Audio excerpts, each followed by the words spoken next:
మీతో చాలా friendly nature ఉంటుంది సార్. అంటే మీ ఆరోగ్యం బావుంటది మీ పక్కన ఉంటే. ఇక నవ్వుతూ ఉంటాం. అట్ ద సేమ్ టైమ్ ఏంటే కొంచెం ఏదైనా ప్రాబ్లమ్ వచ్చినా మీరే ట్రీట్మెంట్ చేస్తారు. ఇప్పుడు నాకే నేను ట్రీట్మెంట్ చేసుకునే టైం. అవును సార్. ఏదో ఒక స్టంట్‌లో పడ్డారని ఆ స్టంట్‌లో పడ్డాను. పడిందని అందరూ ఏమన్నారు, మీ దిష్టి తగిలింది. వాళ్ళు చెప్పినట్టు తగ్గట్టు ఈ బైకర్ అందరూ బాగుంది అంటున్నారు. నేను ఇంకో సినిమా చేస్తున్నాను, అది బాగా వస్తుంది అంటున్నారు. అప్పుడు మగాడులో పడినప్పుడు మీ అంకుశం దృష్టి, ఈ మగాడు దృష్టి చూసారా, ఆ దృష్టి అలా తగిలింది మీకు అని చెప్పేవారు. దానివల్ల సినిమా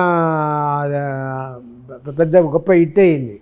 సో నా అంకుశం బదులు బైకర్, మగాడి బదులు ఆ కొత్త సినిమా హిట్ అవుతుంది అని నా నమ్మకం.